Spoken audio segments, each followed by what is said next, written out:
kenal dia, tapi saya tak sebut nama dia lah. Dia kata dia cerita di Mesir dulu, satu hari itu Presiden Amerika melawat Presiden Hosni Mubarak. Maka dibawalah, masa nak lawat tu habis bandar Mekah pula, Kahirah tu, dia bersihkan jalan-jalan sekadar jauh sebab bandar ada motor. Maka dia bersihkan sedaya mungkin. Tapi masa dalam jalan tu, naik kereta, satu kereta dengan Hosni Mubarak, Presiden Amerika, saya George Bush, dia nampak dekat dinding tepi tu, bangunan-bangunan tu, ada orang Arab pakai jubah, kencing, dia angkat jubah dia, kencing. Pakai jubah lah, sunnah. Tapi kencing beratur, sunnah. Tak sunnah langsung. Okey? Maka Hosni Mubarak pun rasa malu. Habis tu skuter nampak pula perangai rakyat aku. Dan diceritakan oleh Ustaz ni, Ustaz ni lah, saya ceritakan apa yang cerita. Dia kata lepas tu, setelah beberapa bulan, berlakulah lawatan balas daripada Hosni Mubarak ke Amerika. Pun naik kereta juga, tiba-tiba ternampak ada orang kat Amerika tu kencing kat dinding juga. Hosni Mubarak kata, wah ini bagus, inilah peluang aku nak membalas paku buah keras. Oh Bush, kau tengok tu, dia kata, negara kau pun ada juga. Maka Bush berhenti. Bush, kawan pergi tanya dia siapa orang daripada mana. Kawan tu pergi tanya, Presiden, lelaki itu daripada Mesir. Rupanya orang Mesir juga ekspor daripada Mesir. Sebab kat Amerika mana macam-macam negara. Mesir juga aku pandai. Tak tahu cerita betul tak tahu, Ustaz cerita, saya ikut dia cakap dia. Okey. Wallahualam. Jadi pakai jubah tak ada apa-apa tuan. Dapat pahala kalau kita berniat nak ikut sunnah tadi. Tapi ramai orang Arab mengamalkannya secara budaya. Okey. Sama juga dengan beberapa perkara lain yang saya tak sebutlah, nanti jadi sensitif tak berpasal lah. Tapi saya nak sebut, kena kenal mana satu sunnah tasyri'iyah dan sunnah ghairu tasyri'iyah. Antaranya juga pakai selipar, bentuk selipar Nabi. Kan, ada orang dulu saya ingat kat Malaysia ni dia hebat mencari bentuk selipar Nabi ni. Kan? Yang dia pun buat bentuk macam roket sikit tu, tajam depan tu kan. Itu dia jual hebat betul. Ni selipar bentuk selipar Nabi. Semua orang beli daripada hebat-hebat. Padahal tak sahih pun bentuknya begitu. Kalau sahih pun itu bukan sunnah yang tinggi darjatnya untuk kita habiskan waktu untuk fikir dan buat gitu kan. Itu adalah sunnah ghairu tasyri'iyah. Nak buat tak apa, tapi jangan tinggalkan yang utama tu lah. Ni yang utama tinggal, yang tak utama pula dia sebut buat. Jadi ya. Baik, kemudian seterusnya, tanda seterusnya, ad-difa'u anhu sallallahu alaihi wa alihi wa sahbihi wasallam, mempertahankan maruah baginda Nabi.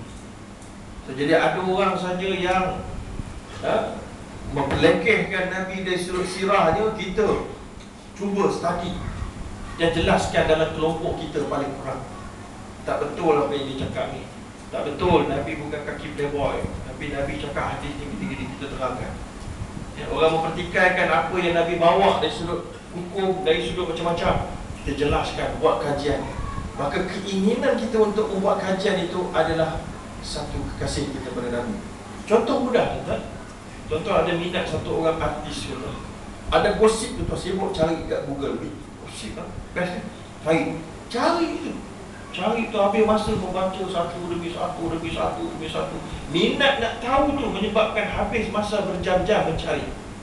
Cuba minat tu kita bagi kat Nabi juga. Berjam-jam kita habis mencari kisah Nabi, hadis apa yang Nabi cakap, apa yang Nabi buat. Itu tanda kita kasih kepada Nabi. Ya. Kemudian yang seterusnya, iaitulah menyebarkan ajaran-ajaran Nabi sallallahu alaihi wasallam. Ballighu anni walau ayat, sampaikan daripada aku walau satu ayat. Satu ayat tu jangan satu ayat yang tidak dipahami. Satu ayat tu maksudnya ayat yang orang dengar boleh faham, dan kamu sampaikan tu setelah faham. Jangan Nabi cakap jangan buat. Jangan buat apa? Entah. Kita jangan buat ni. Jangan buat apa? Entah. Itu tak lengkap. Itu bukan satu ayat. Satu ayat tu satu ayat yang lengkap, yang kamu faham dengan jelas. Contohnya macam kita tadi, Siapa yang Nabi kata, siapa yang menghidupkan satu tanah kosong milik dia. Betul ke tu? Nabi cakap. Tu tak lengkap, itu bukan satu ayat. Satu ayat mesti lengkap. Oh, itu dalam konteks apa? Itu dalam konteks Nabi menyebut sebagai seorang pemimpin. Maka kalau pemimpin beritahu gitu, pemimpin ada hak untuk berikan kemudahan itu pada rakyatnya. Itu betul. Jadi Nabi sebut itu dalam kapasiti bagi dia sebagai ketua negara. Kalau Datuk Seri Najib cakap, dia dekat Johor kan Nabi. Minta Datuk Seri Najib untuk beri statement gitu. Berupuk Datuk Seri bagi apa? Boleh. Pemimpin boleh cakap itu. Tapi bukan orang biasa. Dan Nabi sebut itu sebagai kapasiti. Itu nak sebut konteks. Kalau tuan-tuan faham gitu, barulah lengkap ayat. Bukan terus sampaikan benda yang tak jelas. Okey. Baik, kemudian beberapa contoh sahabat-sahabat Nabi yang kasih kepada Nabi dan tandanya. Pemuda di kalangan pemuda ramai kata. Yang paling terselah sekali Ali bin Abi Thalib, yang sanggup untuk tidur di atas katil yang menggantikan baginda Nabi. Kalau diterus tikam sebelum buka selimut, mati tu. Tapi dia tak kisah.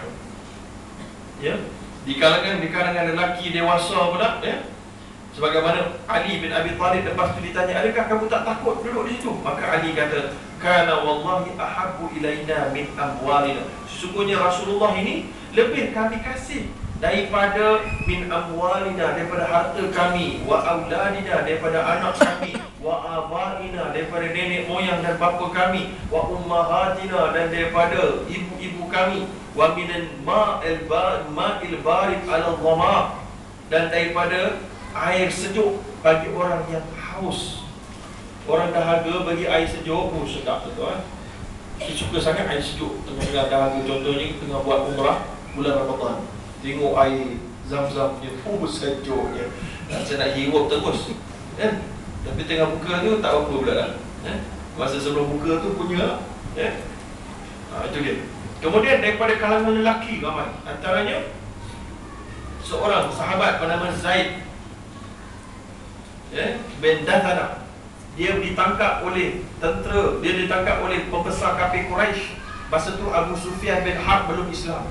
Abu Sufyan masa tangkap nak bunuh Zaid ni, dia pun kata, ya Zaid, wahai Zaid, atuhibbuna anna Muhammadan indana al-an fi makanika nadrib unuqah?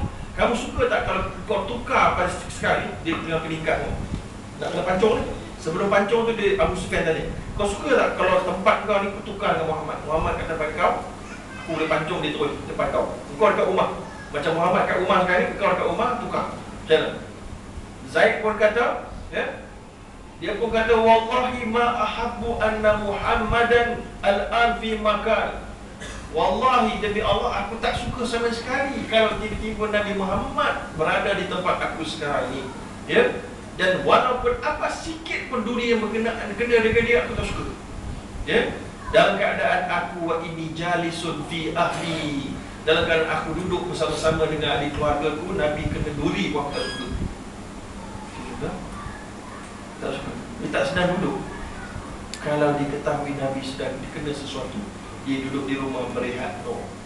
Maka Abu Sufyan pun berkata, ma ra'aitu minan nas ahadan yuhibbu ahadan ka hubbi ashabi Muhammadin Muhammada. Dia kata, aku tak pernah jumpa ada manusia yang kasih kepada manusia lain seumpama pengikut Muhammad kasih kepada Muhammad. Okay? Cuba kita tengok macam mana darjat kasih mereka. Agak-agaknya kalau Nabi sama kita jadi kumpulan kasih ini, atau kita jadi macam Abu Sufyan sebelum Islam tu? Tak tahu tu, kan? Baik, kemudian banyak lagi lah. Cuma kita nak beritahu apakah akhirnya, apakah ganjaran bagi orang yang kasih kepada Nabi dan berjaya kasih kepada Nabi. Seorang Arab Badui lama, kampung. Kalian tahu kan? Zaman Nabi ni ada orang kafir, ada orang munafik, ada orang Islam kampung-kampung, ada orang Islam sekitar Madinah ataupun dekat pinggir-pinggir Madinah, tapi orang biasa-biasa, ya. Ada sahabat. Sahabat ni lah ciri dia, dia suhbatun Nabi. Dia sentiasa berhampir dengan Nabi, belajar banyak. Ini dia sahabat. dia ikut, mempertahankan. Ada juga di kalangan orang Islam yang orang kampung, dia datang sekali-sekala jumpa Nabi. Macam diceritakan ada seorang badui datang jumpa Nabi. Ya Muhammad, wahai Muhammad. Dia pun nampak Nabi pegang ada serban dia, tertarik sampai terjerut Nabi. Panas ya. Tapi orang kampung di style gitu. Sahabat nak marah, Nabi kata jangan marah, tanya dia apa nak. Dia tanya-tanya apa dia nak, apa yang Nabi pakai. Nabi kata okey, tidak, Nabi siap, bagi-bagi kat dia. Ya. Orang macam ini pun ada. Agaknya kita pun Nabi ada, kita jadi orang macam ni. Datang jumpa Nabi sekali-sekala pun tak berpada-ada. Ya. Pada zaman itu juga ada seorang lagi orang yang sekali-sekala jumpa Nabi. Dia pergi haji, dia tak pergi Nabi, dia pergi haji. Dia pergi haji, tiba-tiba terserempak dengan Nabi. Dia tengah bawa badan, budana, seekor unta ataupun kambing ataupun lembu yang dia dah tandakan untuk sembelih kena buat haji. Dia bawa jalan. Nabi kata irkabha, naik atas lembu, naik. So terserempak dengan Nabi, tak impress tu. Tak ada Rasulullah, tak ada. Risau. Nabi kata naiklah atas. Dia kata ya Rasulullah, inilah budana. Itu barang binatang nak sembelih. Nabi kata irkab, naiklah atas. Nak sembelih. Nabi kata naiklah, nak sembelih. Degil Allah. Nabi lagi tahulah pasal agama daripada kau. Maka Nabi pun juga Nabi kata wailak irkabha. Wailak ni, wailun ni ada banyak tafsir. Wailun ni ada yang bertafsirkan literally maksud celaka, ada yang maksud dia malang, ada yang maksud dia bernasib malang, begitu. Jadi ada sahabat macam tu, bukan sahabat, itu lelaki biasa. Okey. Jadi kita nak ceritanya ada orang macam ni pada zaman Nabi. Dan pada ketika itu juga nak ceritanya ada seorang Arab, orang kampung Badui juga. Dia datang jumpa Nabi, dia kata, "Mata sa'ah? Ya Rasulullah, bila hari kiamat ni bila?" Oh, kan orang kata tahun ni kan, bulan Ramadan tahun ni. Bohong kan? Kalau betul pun bohong juga. Tak boleh ramal. Kalau ada orang sibuk tanya gitu, ambil jawapan Nabi. Sama macam jawab tak pertanyaan orang. Mata sa'ah, bilakah hari kiamat? Maka Rasulullah pun menjawab, ma'adatta laha, apa yang kamu siapkan untuk menghadapinya, itu lebih penting. Kan beberapa bulan lepas ada orang sibuk pasal dengar bunyi yang pelik dekat beberapa kawasan di dunia. Bunyi macam drum. Di tempat-tempat tertentu bunyi macam bunyi rimau yang kuat. Oh, ada orang kata bumi sendawa. Dah kenyang sangat dah. Sendawa bumi. Bunyi daripada dalam perut bumi. Perut dia berbunyi. Betul ke? Tak tahu kan? Tapi berbunyi perut bumi. Yang lebih penting, madza a'adatta laha, apa yang kamu siapkan. Maka lelaki ni hebat. Dia jawab apa? Hubbullah wa rasulih. Aku mempersiapkan, aku dah cinta pada Allah dan cinta pada Rasul. Maka Nabi pun kata, anta ma'a man ahbabta. Kamu bersama dengan siapa yang kamu cintai. Maka Nabi tidaklah approve. Entah betul tak, Nabi tak cakap, oh kau betul tak. Nabi cakap, kau bersama dengan siapa yang kau cinta. Kalau kau cakap itu betul, tepat dengan lidah dan juga perbuatan, kamu akan bersama dia ke akhirat. Kalau kita cinta kepada Lady Gaga, saya dengar berita pagi tadi, tengah hari tadi, Lady Gaga rupanya akan berada buat konsert besok dekat Indonesia.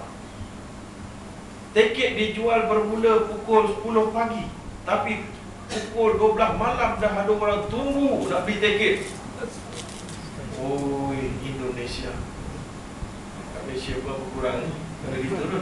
Okey. Tahu tak Lady Gaga ni? Tak tahu bagaimana. Okey. Baik, jadi anta siapa yang cinta pada Nabi, maka akan bersama dengan Nabi di akhirat kelak insya-Allah. Jadi saya rasa itulah saja yang dapat saya kongsikan